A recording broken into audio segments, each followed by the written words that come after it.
നമസ്കാരം. ഇന്ത്യയെ അഭയം പ്രാപിക്കുന്നവരെ ഇന്ത്യ അങ്ങനെ കൈവിടാറില്ല. സംരക്ഷിക്കുമെന്ന് ഉറപ്പു നൽകുന്നത് മറ്റാരുമല്ല, മറ്റു പല രാജ്യങ്ങളും മാതൃകയാക്കണമെന്ന് ചിന്തിക്കുന്ന നല്ല ഉശിരൻ ഭരണാധികാരിയായ നരേന്ദ്രമോദിയാണ്. അതുകൊണ്ട് തന്നെ ഇപ്പോൾ അതാ ഇന്ത്യയെ അഭയം പ്രാപിച്ച ഷെയ്ഖ് ഹസീനയെ സംരക്ഷിക്കാൻ തന്നെ തീരുമാനിച്ചിരിക്കുകയാണ്.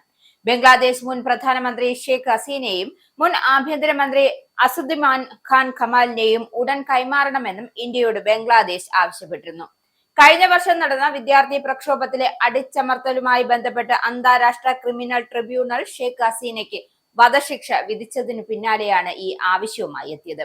ബംഗ്ലാദേശും ഇന്ത്യയും തമ്മിലുള്ള ഉഭയകക്ഷി കൈമാറ്റ കരാർ പ്രകാരം രണ്ട് കുറ്റവാളികളെയും കൈമാറണമെന്നാണ് ബംഗ്ലാദേശ് വിദേശകാര്യ മന്ത്രാലയം അറിയിച്ചത്.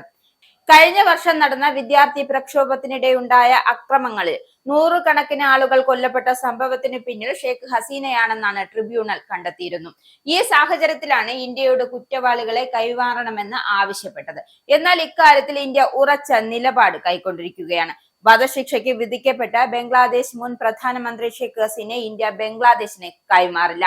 കുറ്റവാളികളെ കൈമാറാൻ നിലവിലുള്ള ഉഭയകക്ഷി കരാർ വ്യവസ്ഥകൾ ചൂണ്ടിക്കാട്ടി ബംഗ്ലാദേശ് വിദേശകാര്യ മന്ത്രാലയം ഹസീനയെ വിട്ടുകിട്ടണമെന്ന് ആവശ്യപ്പെട്ടിരുന്നുണ്ട് എങ്കിലും ഇന്ത്യ ഇത് അംഗീകരിക്കില്ല എന്നാണ് കേന്ദ്ര സർക്കാർ നൽകുന്ന സൂചന.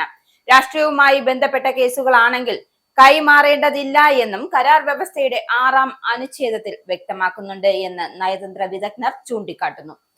എന്നാൽ കൊലപാതക കേസുകളാണെങ്കിൽ അതിൽ ഉൾപ്പെട്ടവരെ കൈമാറണമെന്ന വ്യവസ്ഥ 2024 ഡിസംബറിൽ ബംഗ്ലാദേശ് ഉൾപ്പെടുത്തിയിരുന്നു. ഈ നീക്കം രാഷ്ട്രീയ പ്രേരിതമാണ് എന്നാണ് ഇന്ത്യ ചൂണ്ടിക്കാട്ടുന്നത്. ബംഗ്ലാദേശിലെ ഇടക്കാല ഭരണകൂടം നിയോഗിച്ച അന്താരാഷ്ട്ര ക്രൈം ട്രിബ്യൂണൽ വധശിക്ഷ വിധിച്ചതിനെ തുടർന്ന് ഷെയ്ഖ് ഹസീനയെ വിട്ടു നൽകണമെന്ന ആവശ്യവുമായാണ് ബംഗ്ലാദേശ് വിദേശകാര്യ മന്ത്രാലയം രേഖാമൂലം ഇന്ത്യയോട് ആവശ്യപ്പെട്ടത്. എന്നാൽ ഈ ആവശ്യത്തോട് ഇന്ത്യ നേരിട്ട് പ്രതികരിച്ചില്ല. തിങ്കളാഴ്ചയാണ് ഷെയ്ഖ് ഹസീനയ്ക്ക് വധശിക്ഷ വിധിച്ച് ബംഗ്ലാദേശിലെ അന്താരാഷ്ട്ര കുറ്റകൃത്യ ട്രിബ്യൂണൽ വിധി പ്രസ്താവിച്ചത്.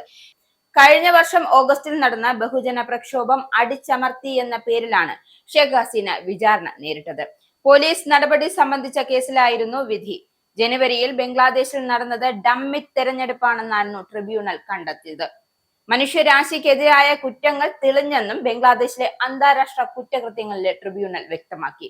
ഹസീനയുടെ ആഭ്യന്തരമന്ത്രിയായിരുന്ന അസദുദ്ദീൻ ഖാൻ കമാൽ, അന്നത്തെ IG ചൗധരി അബ്ദുള്ള അൽ മാമുൻ എന്നിവരുടെ പേരിലും കുറ്റം ചുമത്തിയിട്ടുണ്ട്. കൊലപാതകം, കൊലയ്ക്കുള്ള പ്രേരണാശ്രമം, പീഡനം, മനുഷ്യത്വമില്ലാത്ത മറ്റു പ്രവർത്തികൾ എന്നിവയ്ക്കാണ് ഹസീനയുടെ പേരിൽ കുറ്റം ചുമത്തിയിരിക്കുന്നത്.